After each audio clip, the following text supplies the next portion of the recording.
Welcome sa Dries TV. Kung interesado ka sa ganitong news, huwag kalimutang isubscribe ang ating YouTube channel. Maraming salamat! Welcome back again sa ating YouTube channel mga kakimpaw, and sa update natin ito, ang pag-uusapan natin ay tungkol sa mga importanteng kaganapan kina Kim and syempre kay Paolo Avellino. Pero bago po ang lahat, maraming salamat sa inyong patuloy na pagsuporta at pagsubaybay sa mga daily update natin. Kaya naman bilang pasasalamat, narito pang isang napili kong komento patungkol ito sa naging previous update. Mula ito kay Ginang Nenita, sabi niya dito si Kim is matured enough na kung may problema siya kay Paulo, alam niya na mag-handle at hindi magagawang sakta ni Paulo si Kim. Dahil malaki niyang pagmamahal kay Kim, iba magmahal si Paulo, todo na todo Ders. Alam ko si Kim lang ang babaeng pinakamamahal niya. Malaki ang tiwala ko kay Paulo.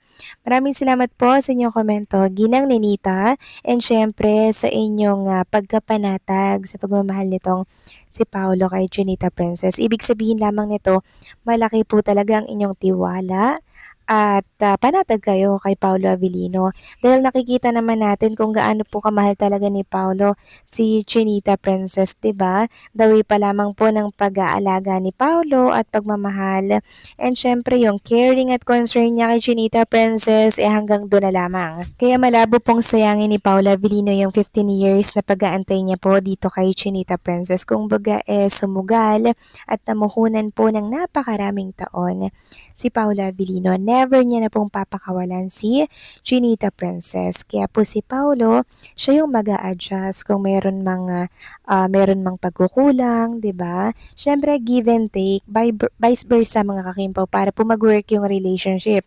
So hindi po tatagal ng ganyan si Kim and Paolo kung wala po silang pagkakaunawaan sa isa't isa. Kasi yun po talaga yung importante doon mga kakimpaw para magtagal ang relasyon. And alam kong alam yan ni Kim and Paolo. Matured enough na sila sa mga ganitong bagay kasi sobrang dami po ang kanilang relationship na pinagdaanan. Although kay Kim Chiu dalawa lang pero matagal yun. Kay Paolo mga kakimpaw, hindi ko alam kung ilan, pero syempre alam kong natuto na naman siya, 'di ba? Sa mga fast relationship niya, ganun din si Chinita Princess. So maraming salamat po sa inyong komento. Ginang Nenita, God bless po sa inyo and mabuhay kayo. So ito na nga pag-usapan na natin mga kakimpaw, mga topic po na nakalap natin sa update na to. Ito na nga nating pag-usapan ang tungkol nga dito sa pagpunta ni Chinita Princess sa Zamboanga City. So until now kasi, issue pa din ito ngayon mga kakimpaw na hindi daw si Kim Chiu yung nakita sa video, na hindi daw si Kim Chiu yung nakita sa picture. Kaya nga sabi nga po ni Jinga Bells Vlog dito po sa Facebook, hindi pa sila tapos dito. Hindi daw talaga ito si Kimi. Look, ang House of Little Bunny Bag, ang ayos ng buhok, ang hawak ng sipin na gift ni Pau Pau. Haha, Charnat, K-bye. Haha, kukulit nung iba. Yes, mga kakimpaw, actually, ang kukulit ng iba talaga. Sinasabi nila na hindi daw si Chinita Princess yan. Kasi daw, merong taba dito daw sa batok, mga kakimpaw. Malaki daw yung batok, hindi daw si Kim Chiu yan. Ewan ko ba kung bakit ganyan po ang sinasabi ng iba na hindi daw po si Chinita Princess yan. Lahat po ng mga pagkakakilanlan dito tumutugma talaga kay Chinita Princess. Ewan ko ba sa kanila mga kakimpaw. Pero hayaan na natin yan, basta ang importante ay confirm na si Chinita Princess yan dahil mismong uploader po ng video kinumpirma na si Kim Chiu nga po ito. Samantalang next topic naman, pag-usapan naman natin mga kakimpaw ang tungkol dito sa viral ngayon. Yung tungkol nga po dito sa Electric Spider-Man na pinauso ni Chinita Princess dito po sa It's Showtime. Actually may gano'n naman talagang Spider-Man. Ngayon lang din nalaman ng lahat yan na meron pala talagang gano'n. Kaya sabi ng ilang mga kimpaw page dito, bago sa 2026, The Electric Spider-Man. Abangan nyo sa 2026 ipapalabas sa TFC lang yan. O written, directed by, produced, and acted by Kim Chiu. And ginawa na rin po si Chinita Princess mga kakimpaw ng picture po ng Spider-Man. Spider-Woman pala to mga kakimpaw. Ayan po written by Kim Chiu, directed by Kim Chiu, produced by Kim Chiu, starring Kim Chiu. Ayan po, ang bilis nila mga kakimpaw. Nakagawa na agad sila ng edited picture ng Spider-Woman. Sabi nga ng isa dito, bagay din kay Kimi ang role na ganito. Go na Kimi for 2026 Manila Film Festival, add ko lang si Pau, cinematographer Paulo Avellino. Grabe no mga Kimpaw, nag-viral po agad ang tungkol dito sa Electric Spider-Man na si Chinita Princess lamang po ang nakakagawa. Samantalang sabi nga po ng Kimpaw Couple Forever, let's fight this one, Kimi, that your trivia is right that they're a black electric spider because his power comes from electricity, right? Tinag si Paula Avellino playing Miles Morales on PS5. Is that the Marvel Comics 1 being gamer? So gamer kasi si Paolo mga kakimpaw.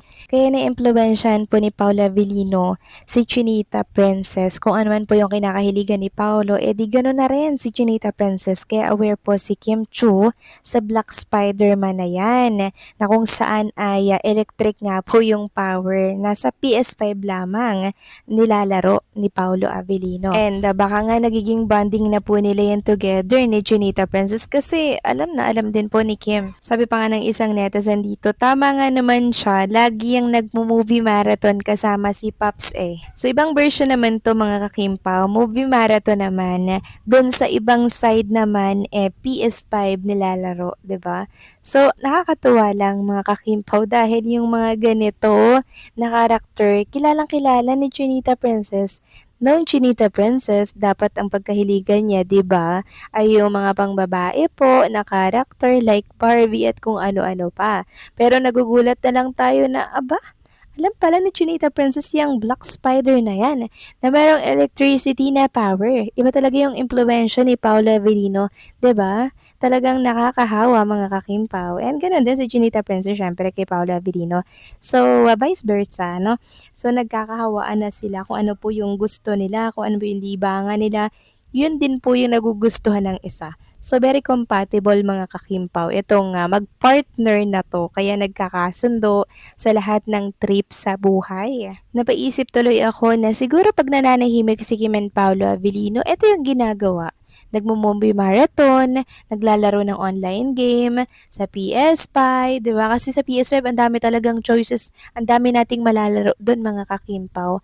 Kaya hindi malabong naglalaro din talaga yan si Chinita Princess at ito na rin po yung nagiging bonding nila, yung nagiging palipasan po nila ng oras pag wala po silang jogging session or workout, 'di ba?